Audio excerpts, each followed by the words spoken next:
חזק וברוך, שבוע טוב, מועדים לשמחה, חגים וזמנים לששון. In Chol Hamoed, some melachot is allowed to do and some melachot is not allowed to do. In some cases allowed to work, to perform labor, and some not. Majority of the cases is not allowed to. We have 4 cases which is mutar, which is allowed. The first one and the easiest one is melechet ochel nefesh. Anything that needed for food, for something with food, even if it's not direct.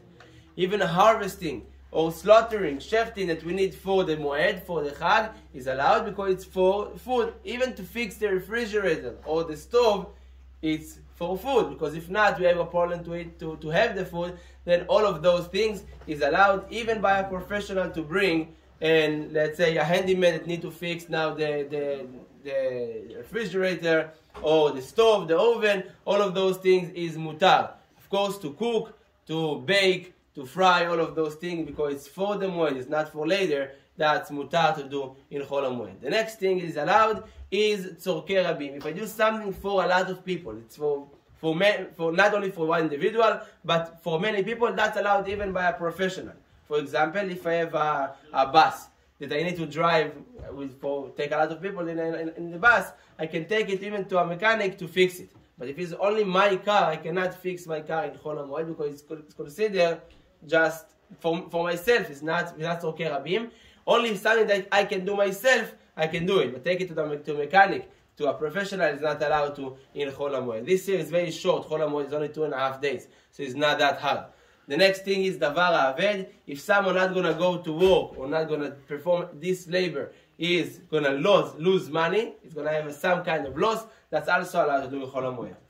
For example, we said yesterday also, if someone is an employee, if I'm not gonna go to work, they're gonna fire me because anyway I took already 3 days off. I'm gonna take another 2 days off, so another 3 days off like in Chol Hamoed. They may fire me, so I'm allowed to go in Chol Hamoed in order for me not to have this loss, this davar aved.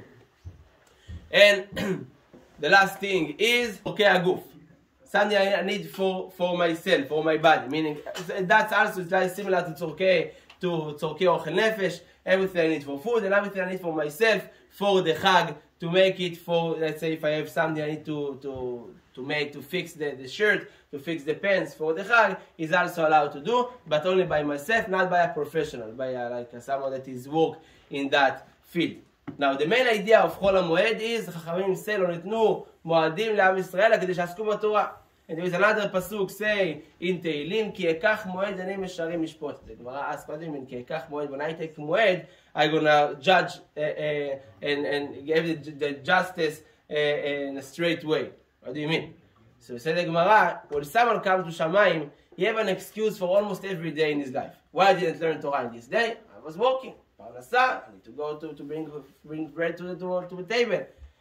But then HaKadosh Baruch Hu say what he did in Chol Hamoed. You know, all of the Chagim, you had Pesach, Shavuot, and Sukkot, you not go to work in those days. What you did in this day? If you say, okay, I learned at least in those days, okay, so meaning your excuse in the other days of the year is a valid excuse. But if also in Chol Hamoed we're not going to go to work, we not add some Torah, even just a little more than usual, then what the excuse we're going to have after in Shamayim? Oh, I traveled in Chol Hamoed. Okay, you can travel. But we need to add some more Torah in this day. More tefillah, to come, to learn, to open a book, to listen to shiurim. By this, when we come to Shamayim, at least we're going to have some excuse. Not always is valid, but some excuse about the rest of the year. So in Chol Hamoed, we need to add, to increase in joy, to rejoice in Chol Hamoed, but also add more learning Torah. Baruch Adonai Le'olam, Amen ve'amen.